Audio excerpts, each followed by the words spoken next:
Hi friends, welcome to our channel. గుండె నిండా గుడి గంటలు సీరియల్ నెక్స్ట్ ఎపిసోడ్లో ఏం జరగబోతోందో ఈ వీడియోలో చూసి తెలుసుకుందాం. దొంగతనం చేసింది శివ అని తెలుసుకున్న బాలు అసలేం జరిగింది అని తెలుసుకోవడానికి ఈ వీడియోని స్కిప్ చేయకుండా ఎండ్ వరకు చూసేయండి. బాలు ఫోటో ఫ్రేమ్ కోసమని స్టూడియోకి వెళ్తాడు. అలా ఆ షాప్ ఓనర్తో మాట్లాడుతూ ఉంటాడు. అప్పుడు ఆ షాప్ ఓనర్ ఫోటో ఫ్రేమ్లో ఉన్న ప్రభావతిని చూసి, అన్న, మీ అమ్మ దగ్గర ఈ మధ్యకాలంలో ఏదన్నా దొంగతనం జరిగిందా అని ఒక ఫుటేజ్ని చూయిస్తాడు. అది చూసి బాలు ఆశ్చర్యపోతాడు. కానీ ఎవరు దొంగతనం చేశారో వాళ్ళ ఫేసెస్ సరిగ్గా కనిపించడం లేదు కదా అని అంటాడు. అప్పుడు ఆ షాప్ అతను, ఇంకో క్లిప్ ఉందన్న, దాంట్లో వాళ్ళ ఫేసెస్ కనిపించాయి కూడా, మీరు చూడొచ్చు అని ఆ క్లిప్ని కూడా చూయిస్తాడు.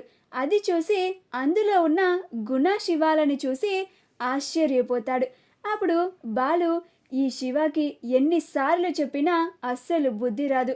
ఆ గుణగాడితో తిరగద్దు అంటే వాడితోనే కలిసి తిరుగుతున్నాడా, పైగా వాడితో కలిసి తిరుగుతూ ఇలా దొంగతనాలు చేస్తున్నాడా, ఎంత ధైర్యం ఉంటే మా అమ్మ హ్యాండ్ బ్యాగ్నే కొట్టేయాలని చూస్తాడు వాడి అంతు తేలుస్తాను, అలాగే ఆ గుణగాడి సంగతి కూడా తేలుస్తాను అని చాలా కోపంగా వస్తూ ఉంటే అప్పుడు ఆ షాప్ అతను, అన్న, ఎక్కడికి వెళ్ళిపోతున్నారు, మీ ఫోటో ఫ్రేమ్ అడిగారు కదా అని అంటాడు. అప్పుడు బాలు, ఇప్పుడు ఆ ఫోటో ఫ్రేమ్ కన్నా ఒక అర్జెంటు పని నాకు పడింది, మీరు చేసి ఉంచండి, నేను తర్వాత వచ్చి తీసుకెళ్తాను అని చాలా కోపంగా గుణ కోసం వస్తూ ఉంటాడు. అలా వస్తూ ఉంటే బాలుకి ఒక కాల్ వస్తుంది. కాల్ లిఫ్ట్ చేసి మాట్లాడతాడు. రే బాలు, నువ్వు త్వరగా రారా, ఆ గుణగాడు రాజేష్ దగ్గర డబ్బులు తీసుకోవడానికి వచ్చాడు, వాడి దగ్గరేమో డబ్బులు లేవంటున్నాడు, ఇక్కడ చాలా పెద్ద గొడవ అయ్యేలాగే ఉంది అని అంటాడు. అప్పుడు బాలు, అలాగేరా అని కాల్ కట్ చేసి, రే గుణ, నేనే నిన్ను వెతుక్కుంటూ వద్దామనుకున్నాను, కానీ నువ్వే నా దగ్గరికి వస్తున్నావు కదా, నీకుందిరా అని అనుకుంటూ చాలా కోపంగా వస్తూ ఉంటాడు. ఈలోగా గుణ రాజేష్ దగ్గరికి వెళ్ళి, రే రాజేష్ అని అంటాడు.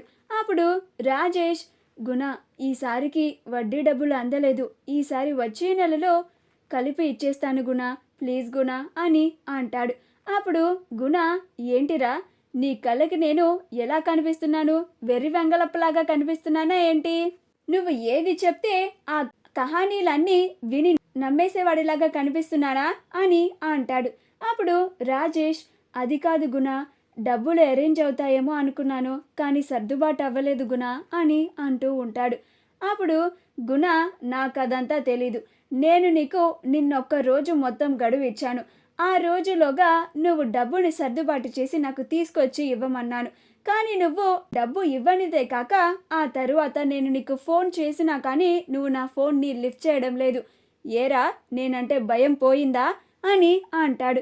అప్పుడు రాజేష్, అదేం లేదు గుణ, ప్లీజ్ గుణ, నేను చెప్పేది విను గుణ, నా పరిస్థితిని అర్థం చేసుకో, వచ్చే నెల ఖచ్చితంగా ఇస్తాను, ఇప్పుడు మాత్రం నేను అర్జెంటుగా వెళ్ళాలి, ఒక ట్రిప్ పడింది అని వెళ్తూ ఉంటే అప్పుడు గుణ, ఎక్కడికి రా వెళ్ళేది అని తన కాల్తో కార్ డోర్ని క్లోజ్ చేస్తాడు.